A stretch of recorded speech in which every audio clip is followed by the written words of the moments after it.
showed you two low-cost base starting points, and we have someone who, like Tamara, was already essentially a professional investor and turned up to see Dymphna, and it changed her life completely as well. Please welcome to the stage Dawn Canal. 'Cause you're hot, then you're cold, you're yes, then you're no, you're in, then you're out, you're up, then you're down, you're wrong when it's right, it's black and it's white, we fight, we break up, we kiss. Hi, How are you? Good. Welcome to the stage. Thank you. So, who are you, Dawn? Tell us about where you started and what you did. Okay, I'm actually a strawberry farmer. So today I've swapped my gumboots for some nice clothes. I'm a strawberry farmer out in the Yarra Valley, and working on the farm can be very labour intensive and hard. So 20 years ago, I decided that I didn't want my husband working this hard. So I thought I'd get into some property investing to at least get a little bit of positive cash flow so that we didn't have to work so hard and get a small pension. So when you turned up to see Dymphna, you didn't realise that residential property could be positive cash flow? No, I thought residential property is negative cash flow and commercial is positive cash flow. And you decided that, because you're in a good position, you had 15 properties, huge amount of wealth in that, so $23 million. Yeah, it's taken me a long time to get there. Yep. But you had made some mistakes. You'd done, the usual. Yeah, I'd cross-securitized, and I had trust accounts with multiple properties in them. I got lots of bad advice off my accountant. Every time I bought something, I'd say, which trust account do I put it in? Do I set up a new one? And they'd go, oh, just put it in that one. And they didn't really have any idea around the asset protection? No idea at all. I had to do all my learning myself. So I've read lots of books, been to lots of different seminars, but after coming to Dymphna's one, it was a real light bulb thing for me. I thought, wow, someone's talking my language. Great. It's the first time I'd ever heard of actual asset protection and trust accounts. Not many people talk about that. So let's have a look at some of these properties. Start in the top left and work our way across. Okay, The top left one is actually in Croydon, Victoria. It's Kmart Tyre and Auto. The property on the left, we actually, it's two titles, so we bought them together for $2.1 million.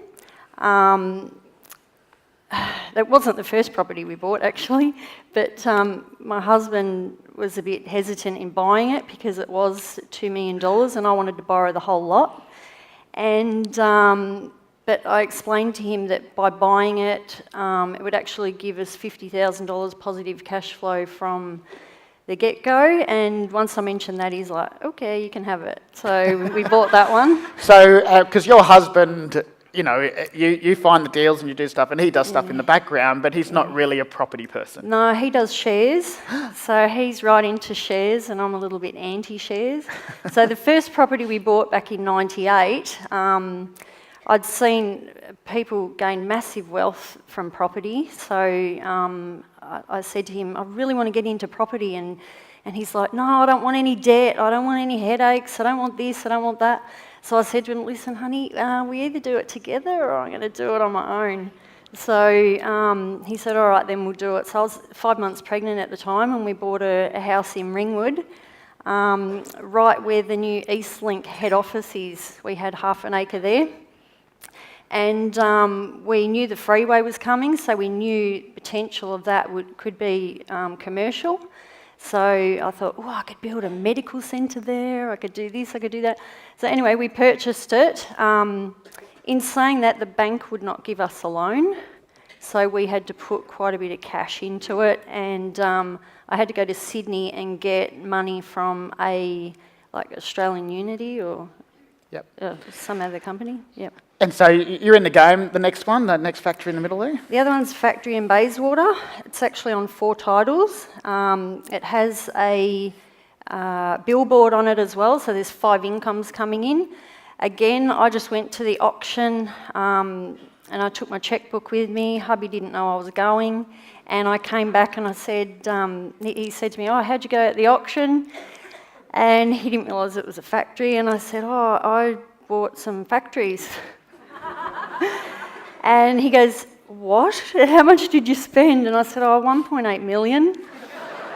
And he's like, Just a normal day shopping. I only put 100,000 on it, and it's 1.8 million, and it's going to give me, $50,000 positive cash flow. And he was okay again. And then he was okay again. Sure. But I did some changes with that. There was all different tenants, and everyone was fighting, so that's why nobody wanted to touch it. But I removed all the common area. I put fences in and kept everyone separate, let them have all their own toilets and whatever. And then because I'd actually done it up really nice and concreted and fenced, I had reason for market review when the price went up, and I'd put prices up.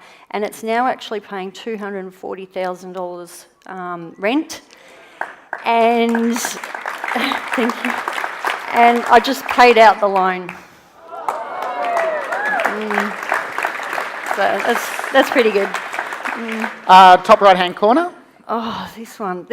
We actually live on a strawberry farm, 20 acres. We purchased the 20 acres next door.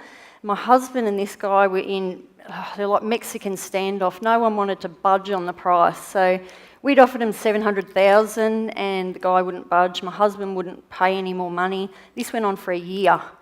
So after a year, I went over to this guy who was going to start travelling around Australia in a van, and I said to him, look, John, it's 8% interest in the bank at the moment. If I give you $710, I'll give you 10 grand more, you're going to get $50,000 a year just from the bank. So that makes up for an extra 50 grand. It's like you're really getting 760.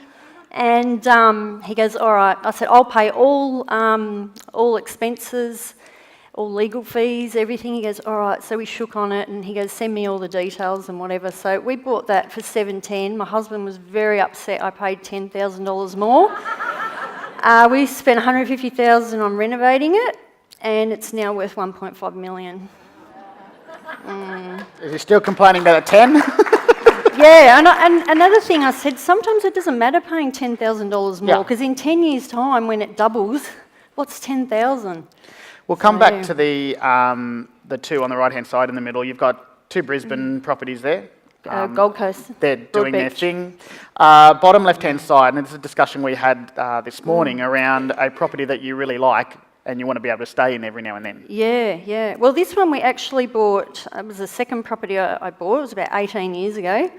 And we actually just went for a drive and we came home with a contract.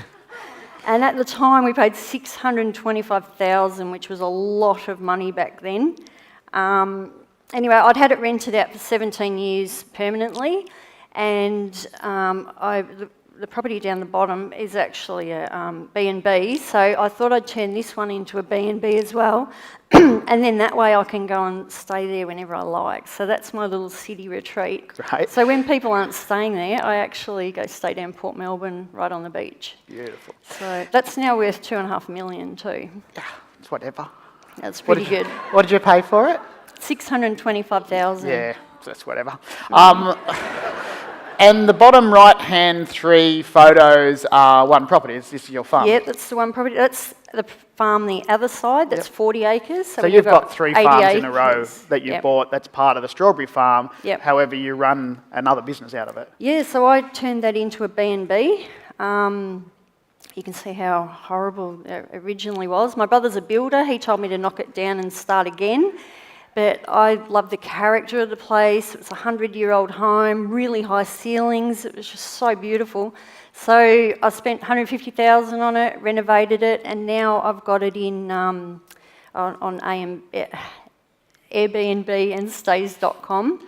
I actually become the state finalist in Stays.com. They had some awards recently, so that was pretty good. And Channel 7 have actually contacted me about doing a TV show with the property, which I actually declined. I thought if it's like Getaway, I'm happy to do that just for a weekend, but they actually wanted me to commit for 3 weeks and travel around Australia and go and stay at other people's properties and things like that, which was good, but there was an element of, I think, voting. So I felt like I'd have to bag the other people's places, and then it'd make me look bad on TV, and I didn't really want to wreck my reputation for the Strawberry Farm Retreat because I really love it. I love it. I love meeting new people. Good thinking, 99. And I didn't really see anything in it for me, by the way, because it's rented out pretty much all the time anyway. Sure. I'm booked out till May next year. So, you went and saw her in Melbourne, you thought, this is it, I've got to be part of it, you thought your existing portfolio needed some work anyway, and any little bit's going to make a difference to you. Well, I thought I was doing pretty good. But then, once I went to her one day thing, I was like, wow, I shouldn't have put them all in trust account. Well, I should have had one trust, 15 different trust accounts. I shouldn't cross-securitize. There was quite a few things that I'd actually made mistakes on, and it was pretty.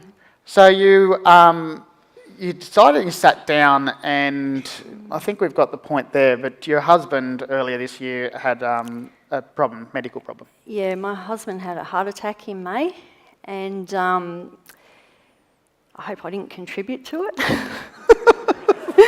I was like, okay, we can start consolidating now. And So it was a bit of a wake-up. It was a bit of a wake-up call, and so I also received an email, like John Gian said something about picking out, you didn't have to have 15 properties if you had 3 really good ones, or pick out your worst properties and offload some. So that really resonated with me. Because it just happened to be that he's chosen the number 15. And he said 15, and I thought, I got 15. And so that man is amazing. He's amazing, yeah. Good on And him. he's basically said, you got 15 properties, which are the ones that you want to die with, really? Yeah, so then I had a couple of properties, like commercial ones, that I thought, you know what, they haven't really grown much, and I've got all this money in it, and I know it's positive cash flow, but I had a rumour that with this one property in particular in Laverton, that the tenant was going to move out. And I thought, if the tenant moves out, it's in a back street, out in Laverton, I might lose 6 months' rent finding someone, I might have to offer 6 months' rent to get a new tenant in, I may have to reduce the money. So even though I was getting 100 grand positive cash flow, I still sold it. So you've million. consolidated debt down, you've paid off some stuff, so you've got a couple of property deals in there. Yarra Valley Farm. Yep. That's going well. You've got the holiday rental in the Strawberry Farm, state finalist, the Channel 7 thing. That's all turning over and doing things.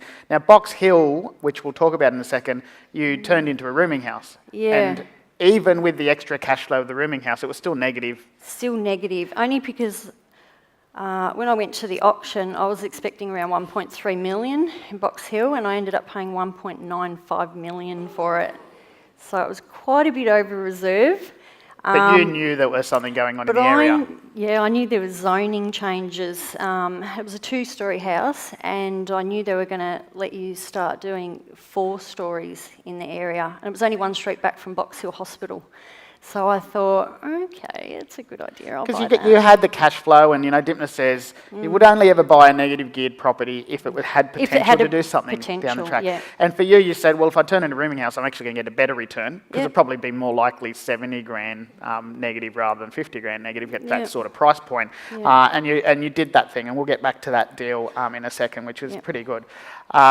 You've started to look at other things other than property. They're your 2 daughters? Yeah, they're my 2 daughters. They're actually 16 and 18 now. I just couldn't find a photo with my youngest one in it, because she hates getting a photo taken. She's always covering her face. You went off and did the financial planning course.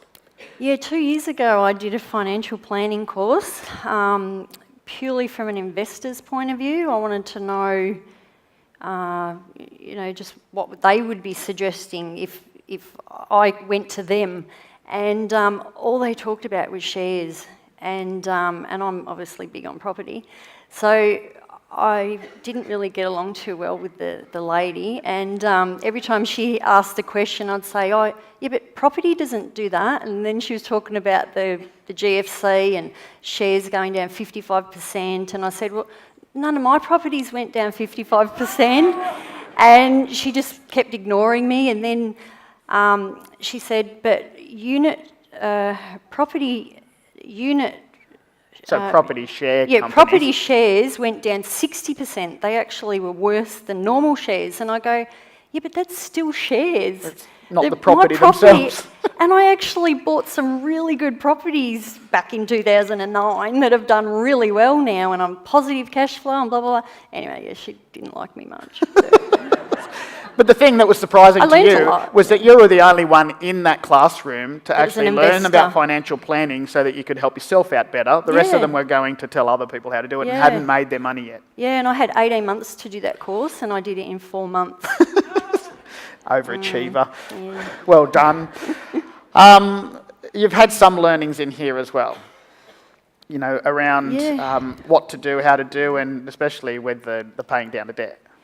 Yeah, paying down the debt. I've just sold the Box Hill property that I told you I paid 1.95 million for it. Well, last month I sold that for 3.9 million. Yeah, I cried.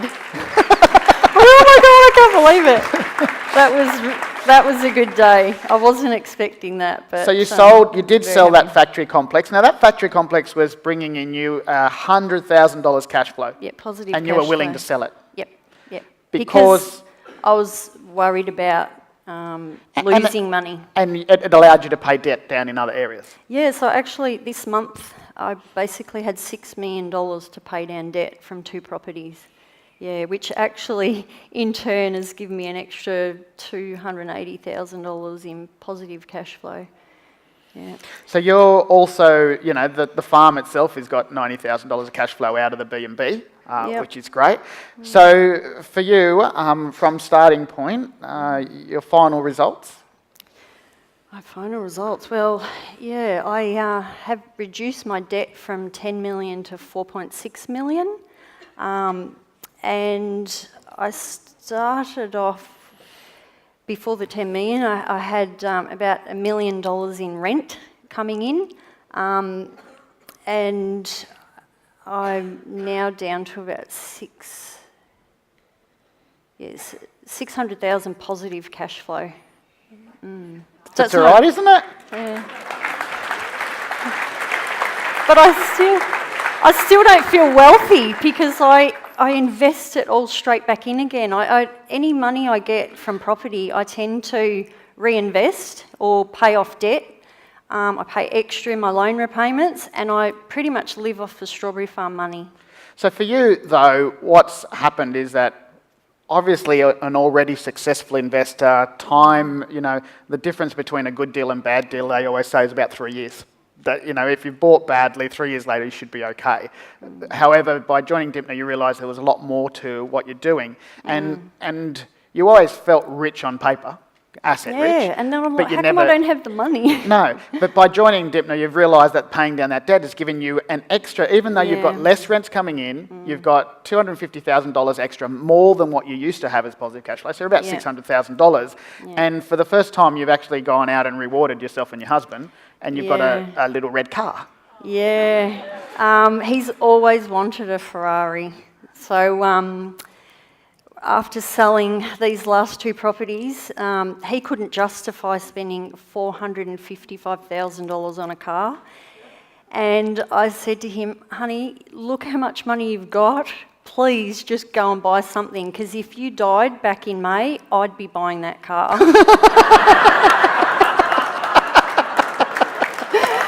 Yeah.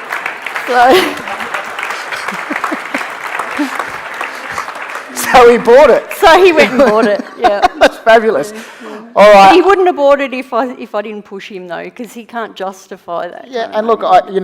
I take note of the fact that right now you are wealthy. Now, right now, the next year for you is actually taking the most of what you've done over the last 20 years, really, to it's build this 20 years portfolio and of using hard the work. education that Dibden's provided. Yeah.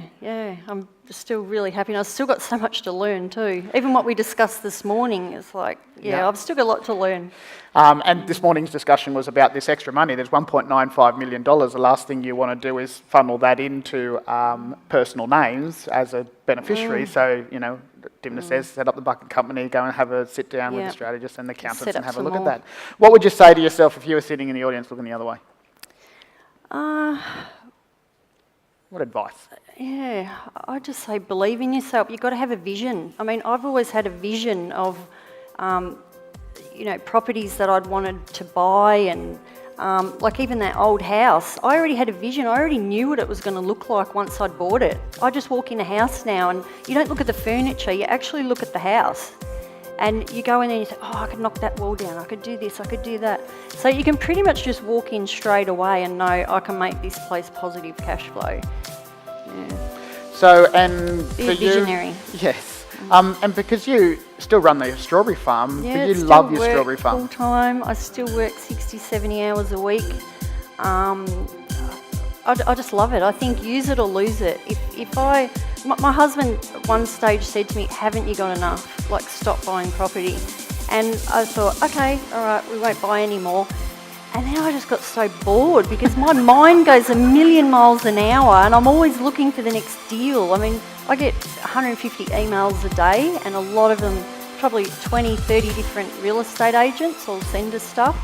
And I look at every single one going through and I'm like, oh, that looks really good for this, that one looks good for that. I mean, a lot of them, the prices are already incorporated into it. I saw a post the other day on Facebook, and your strawberries, were you overseas and your strawberries were overseas? Yeah, they're in Vietnam.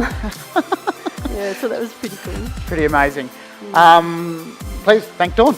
Oh, thank you. Thank you. Thanks.